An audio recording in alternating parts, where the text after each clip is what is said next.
Mark Twain once said, "When one has tasted watermelon, he knows what the angels eat."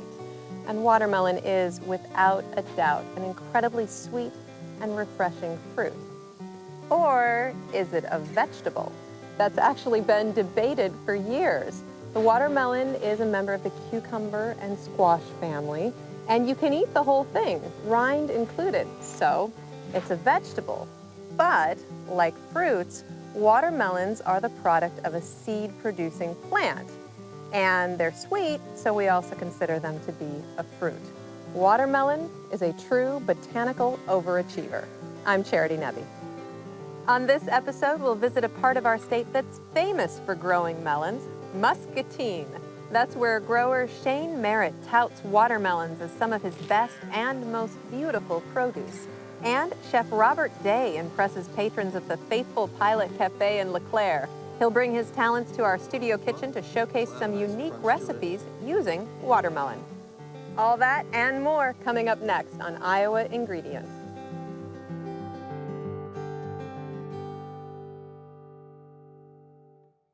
Funding for Iowa Ingredient has been provided by Friends, the Iowa Public Television Foundation. A grant from the W.T. and Edna M. Dahl Trust. Alliant Energy, working to help Iowa businesses be more productive with funding for equipment upgrades and process improvements. Chef Lisa Laval of Trellis Cafe and Chef Michael Laval of the Des Moines Embassy Club. For more than 100 years, the Des Moines Embassy Club has provided a place to dine, celebrate, and do business. Located in downtown Des Moines and in West Des Moines, details are at embassyclub.com.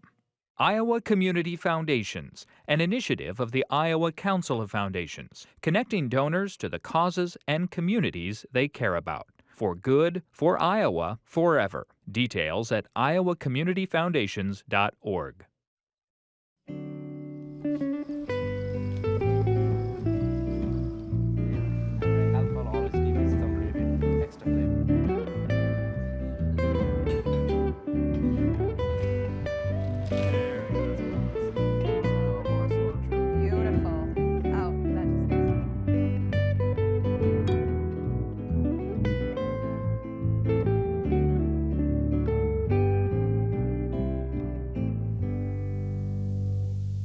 Here in the Midwest, watermelon is associated with summertime. And all across the state of Iowa during the summer, there are watermelon days and watermelon festivals. Now, most of us grew up eating the pink or red-fleshed watermelon with the black seeds.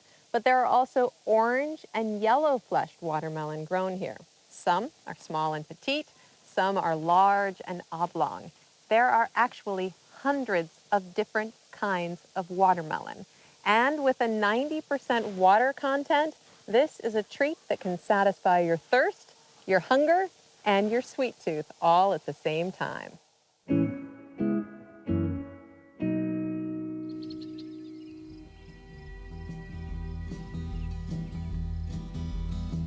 August signals many things in Iowa.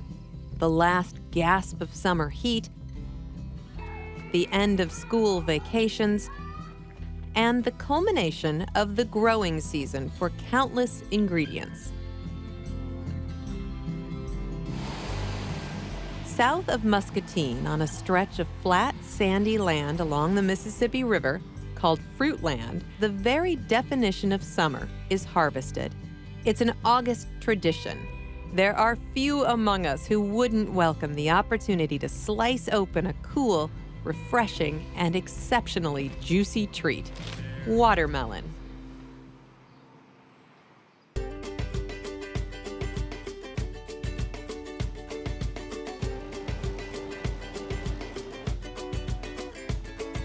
If you ever happen to find yourself driving along Highway 61, it's hard to miss the giant watermelon sign sitting along this stretch of road. It points to Merritt's Garden Center. Aside from being a watermelon grower, owner Shane Merritt supplies an abundant amount of fresh produce to the area. We grow pretty much any edible crop that you can do in Iowa. We try to do it all, but we focus mostly on our watermelon, our cantaloupe, and sweet corn. We grow 5 or 6 different varieties of watermelon. They're all a little bit different, but we grow that many varieties mostly, so you have some at the beginning, some at the middle, some at the end of the season. You may have noticed as you walk through a market or a grocery store that the seeded watermelons of your youth seem to be fewer and farther between. You're not imagining things. According to a recent survey, more than 60% of watermelon shoppers seek out the seedless variety, a trend that continues to grow. Seedless watermelon is just obviously ones without seeds, but people want more and more to just cut and go. They don't want to have to spit out seeds. So there was a demand, several years ago for a seedless watermelon. Seedless watermelons are a lot like mules, sterile hybrids formed by crossing genetically incompatible parents. Anymore, we do about 99% seedless and very, very few seeded. People just don't want to spit the seeds and have that anymore. The varieties are really good either way, but there's not a whole lot of flavor difference. With the seeds, it's just a nostalgia thing that you always had, and you can always have fun spitting the seeds. Hundreds of watermelon cultivars have been developed by farmers and horticulturists over the years. They vary widely in taste, texture, and color, from the oblong and light crimson sweets to the dark and round sugar babies. No matter what type of watermelon you prefer, the key to getting the best tasting, perfectly ripened melon is how you grow it. And this small stretch of land called Muscatine Island is perfect for growing melons.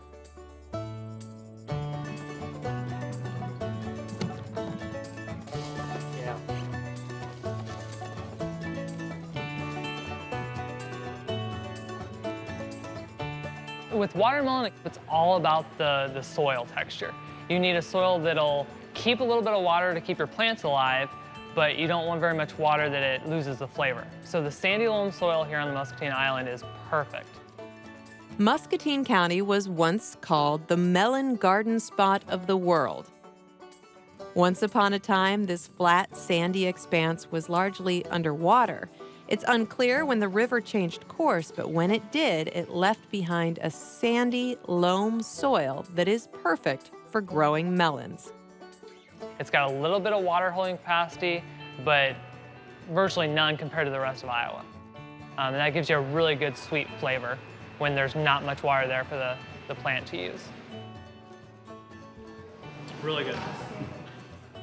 Big or small, seedless or not, red or yellow, nothing says summer like a ripe, juicy watermelon. And growers like Shane will continue the tradition, where you can pull off to the side of the road and taste a little piece of summer.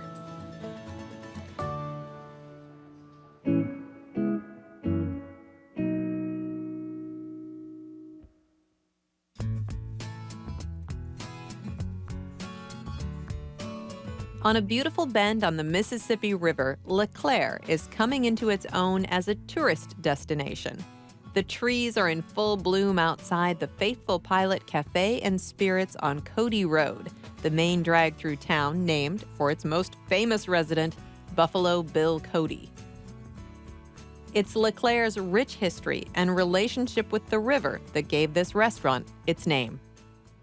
The Faithful Pilot actually comes from the lithograph that sits in our vestibule in our front entryway of the restaurant, which started from the river pilots who used to come up and down the Mississippi River that would then stay in LeClaire overnight. Opened in 1991 as a breakfast and lunch place, the Faithful Pilot has evolved to become the more upscale, dinner-focused restaurant that it is today. Hi folks, how are first bites? Delicious. Chef Robert Day has a history here too. I started here at Frank to be. I was washing dishes when I was 15. Got into it just for a high school little gig to earn some money just like everybody else, and kind of fell in love with it. I actually went to Le Cordon Bleu in Chicago. The previous owners of the restaurant actually signed my recommendation letter and were like, it's time for you to go. This is bigger than you right now. It's time for you to go get the real deal, start from scratch, and then come back and see me when you're done with that. And that's just what he did. This award-winning chef brings world-class ideas to the small town of LeClaire. His philosophy is to let food speak for itself. Service, please. We change our menus 4 times a year. This menu we're currently running kind of came to me as I wanted to try something a little bit different than what we were doing, in the fact of taking fine dining and that upscale feel, but kind of reminding myself of some flavors and dishes that I had when I was growing up. So I took some twists on things like chicken and dumplings that you might have had as like chicken noodle soup, and made them with gnocchi and different sauces and just different textures of the mouth. So good. We definitely get to have fun with our food, and without getting outside the box of it being familiar to people, get to play around. But these chefs aren't playing in the literal sense. Not a movement is wasted in this well-orchestrated kitchen. This tight-knit group uses their passion for flavor to create delicious food. I enjoy cooking scallops. For a lot of our regular guests that may come in, or if I see a birthday or something else, and maybe I'll throw in an extra course for them that they weren't expecting, it's usually a go-to with scallops. Maybe a nice Grand Marnier cream sauce type thing like that. Something rich, something to make them excited. Service, please. Because this restaurant is such a huge part of Chef Robert's life, it's no surprise that he wants everyone to feel at home here. Some people refer to us as their anniversary and their birthday spot, and then we also have my regular guests that I see 2-3 times a week, whether it be for a glass of wine or an hors d'oeuvre. I think one of my biggest things is you have a wonderful experience here, and I have a phenomenal staff that really goes to the 10th degree to make sure that your experience here was wonderful. My whole goal, I think, is so that you think about us tomorrow.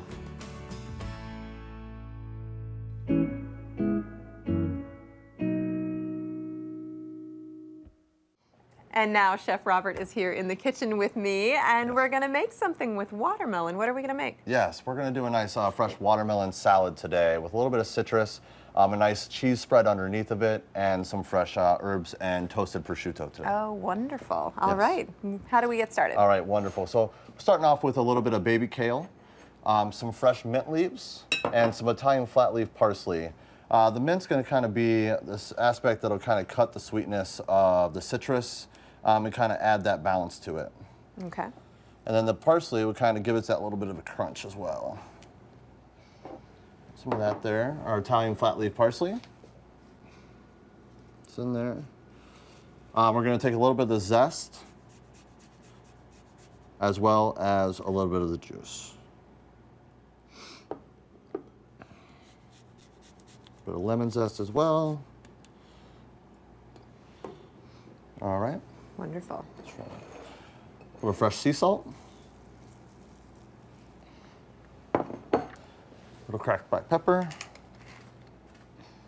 And I think we can go ahead and start plating. All right, wonderful.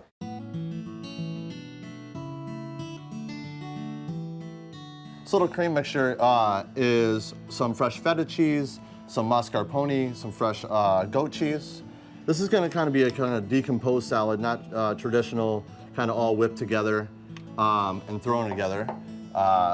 Those kind of be individual. Also, what I really like about this salad is it kind of can be turned into a nice appetizer for if you were having people over and wanted to put these things on skewers. You can kind of do the same ingredients, but tossing this lettuce, maybe cut it up a little bit smaller so it kind of coats over the watermelon. And then people could pick them up and eat them kind of like that nice, as well. Nice. I'll go ahead and just put down our watermelons. 4 nice big chunks of watermelon here. Beautiful color too. This great watermelon out of Muscatine, Iowa. Wonderful. Yeah. All right, we got some fresh Belgian endive leaf as well. This will add a nice crunch to it. Okay. And prosciutto is going to add a little bit of the saltiness that we're looking for to kind of cut the sweetness of the watermelon. This is also from La Quercia, which is in Norwalk, Iowa as well. Right. Go ahead and kind of spread these leaves all over here.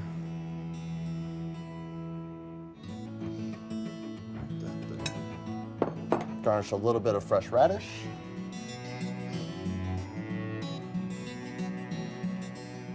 Very nice, easy, simple flavors. Everything very fresh and seasonal. Yeah. All right, then we can go ahead and finish with a little bit of fresh extra virgin olive oil. Well, we need There to we have try it. this. Yes.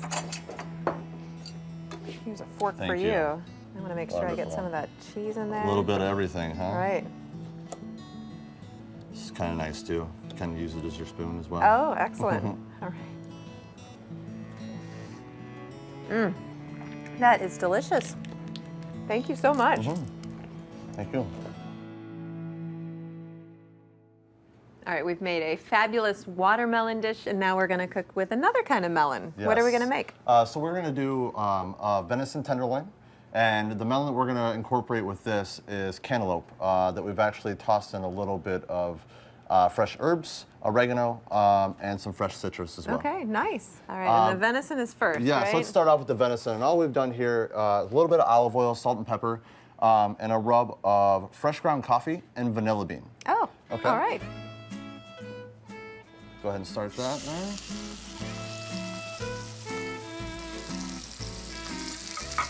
All right, as we get a nice good sear on that, what we're then gonna do is just throw it in the oven, and we're gonna make the starch that's gonna be the part of this dish, which is going to be a nice Parmesan gnocchi. Oh, lovely. All right?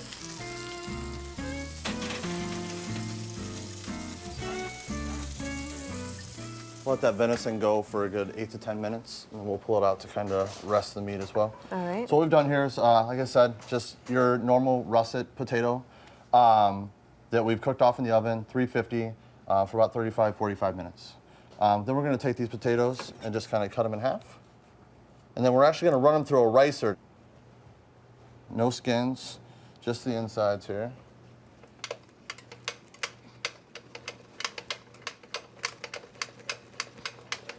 We're gonna season the potatoes with a little bit of fresh sea salt, cracked black pepper, a little Parmigiano Reggiano, Lovely. as well as putting it in the sauce. It's nice to have it in the potato too to kind of have that creaminess in the center of it. Good rule of thumb for eggs is about 1 egg for every 2 large potatoes. We did about 4 small potatoes. We'll just do 1 large egg here. Okay. Mix this all together, get that cheese melted with the nice hot potato that's in there.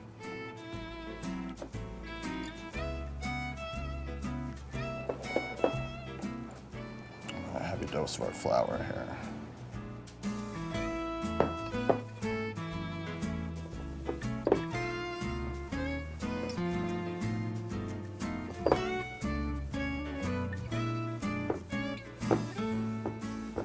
All right, got that nice and formed into a ball there.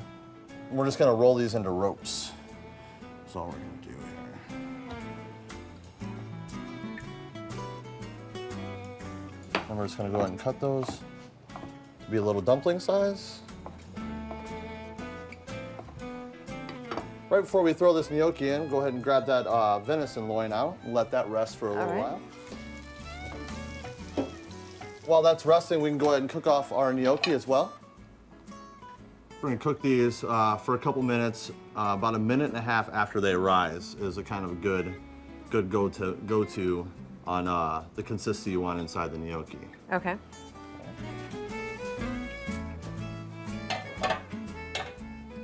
All right, they look like they're ready to go. Yes, floating there. We have them going for about 1 minute. And go ahead and take the strainer and go straight into our hot butter pan here. All right. Wonderful. Great.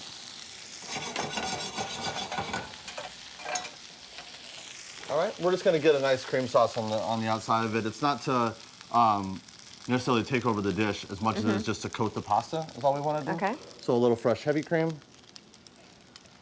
A little Parmesan as well. Wonderful. It's hard to overdo there. All right. Go ahead and stir those around for me. All right.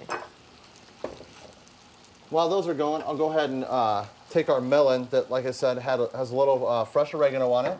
We're just gonna take a little bit of the lemon juice and lime juice. This gives a really nice fresh element to the heartiness and creaminess that we're doing with the venison and the gnocchi Sure, and the yeah. couple purees as well. All right, those look great. We can go ahead and shut that Okay. off there. Let that sit, and we can begin plating. Wonderful. So, we're gonna go ahead and start off with our carrot puree. Oh, the color in that is so beautiful. It's amazing when you juice, fresh vegetables like Yeah. that, and they really hold their consistency of color. That is stunning. This is just a little fresh parsnip puree.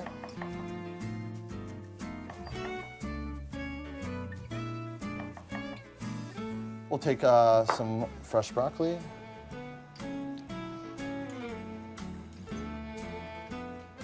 This has just been blanched in a little bit of water with salt and then cooled down in an ice bath. Gives it that real fresh and raw taste to it as well. Our fresh cantaloupe here.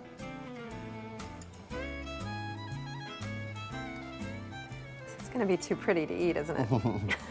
That's the goal to start off with. You have to eat with your eyes first. I like it to come to the table and you'd be just as surprised with the flavors of it as you are the plating design of it. Yeah. So a little fresh salt roasted fennel here. Go ahead and slice up our venison.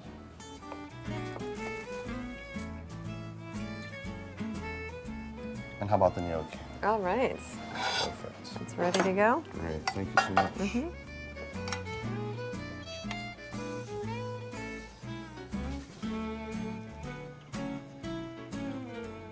And we'll finish it off with a little bit of the veal roll reduction.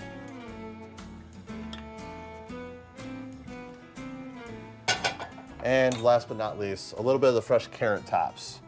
Tops off of the fresh carrots that we actually juiced for the puree. And there we go. Wonderful. That is so beautiful. Thank you. There are too many parts to know what to try, but I'll try some. Perfect. I'll start with some of the melon and parsnips. That's fantastic. Thank you so much. Sure, thank you.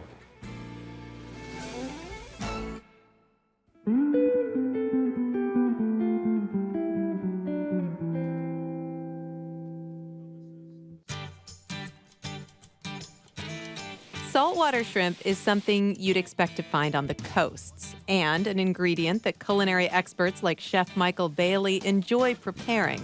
But now, people in Iowa can enjoy a homegrown version of this seafood delight. The Shrimp Shed is a family-owned business in Clay County, Iowa. Mike and Tammy Hoyk broke ground on their facility, located in Everly, in 2013 and have been providing their community with a completely fresh and healthier alternative to your typical store-bought shrimp ever since. The Hoyks used to custom feed cattle, but with aging livestock facilities, they were thinking of getting out of the cattle business. They were looking for something new to do and were interested in taking a look at the high demand for local food. They thought, why not shrimp? There's a lot of things about doing this that relate back to the livestock business. It's all about taking care of the shrimp, just like it's all about taking care of the cattle or the hogs. The better their environment, the better they do. It's just attention to detail and trying to keep everything as ideal as you can. The Hoyks maintain their corn and soybean operation while running the Shrimp Shed. They juggle the more traditional agriculture with niche farming, but it's working out well for them. We don't do any wholesale stuff or anything like that. It's all just consumer direct, which is that's what we were wanting when we got into this, was something where we could deal directly with them and get their feedback and see what they were looking for and go from there. The Shrimp Shed is proud to offer its customers naturally raised, clean, saltwater shrimp. The water is tested daily and is as close as possible to the natural habitat for the shrimp, minus all of the pollutants. The Shrimp Shed raises shrimp that is chemical, antibiotic, and hormone-free. The water's 80 degrees, so that's been our biggest battle, I guess, is keeping our water temperature up and trying to keep your costs down. Actually, to raise the shrimp, the main thing there is just the water quality. You're maintaining the water quality and the shrimp will take care of themselves. So I had a guy tell me it's like working at a municipal water plant. You're testing a lot of water and just trying to maintain that quality. Shrimp ranks #1 as the most eaten seafood in America. They're rich in vitamins and minerals and are a tasty carbohydrate-free food. We've had customers come in that have actually bought shrimp at the grocery store off the fresh meat counter, and then they bought our shrimp, and not telling us they were doing it, but then they would go home and prepare each to compare to see if they could really tell a difference. And they said it's day and night difference. So it's pretty awesome. Hello, the shrimp shed. The Hoyks sell shrimp at farmers markets near Spencer during the summer and open their shop to customers Wednesday through Friday or by appointment. They say people like having locally grown shrimp. They appreciate that it's not being shipped from far away. You know, this is not a volume type of business. It's not a wholesale type of thing. Even when we are in full production, we won't have those kind of numbers. It's just not possible with this kind of system, but I think people like that.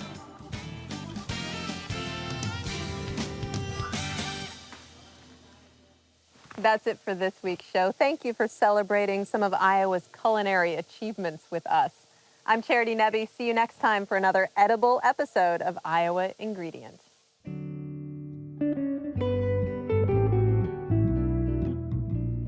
As you can probably guess, the Iowa Ingredient staff is fond of all things that celebrate Iowa food. And in 2014 and early 2015, we visited the amazing restaurants, farms, and other food venues featured on this program. But circumstances can change, so we encourage you to call ahead if you're planning a trip of your own. We hope you get the opportunity to sample some of Iowa's tasty flavors for yourself.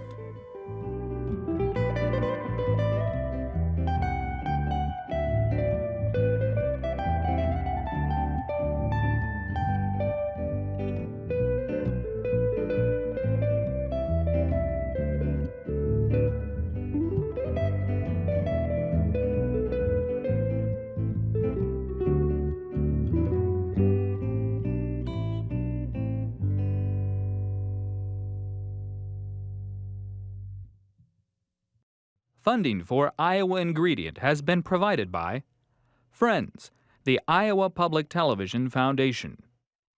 A grant from the W.T. and Edna M. Dahl Trust. Alliant Energy, working to help Iowa businesses be more productive with funding for equipment upgrades and process improvements. Chef Lisa Laval of Trellis Cafe and Chef Michael Laval of the Des Moines Embassy Club. For more than 100 years, the Des Moines Embassy Club has provided a place to dine, celebrate, and do business. Located in downtown Des Moines and in West Des Moines, details are at embassyclub.com. Iowa Community Foundations, an initiative of the Iowa Council of Foundations, connecting donors to the causes and communities they care about. For good, for Iowa, forever. Details at iowacommunityfoundations.org.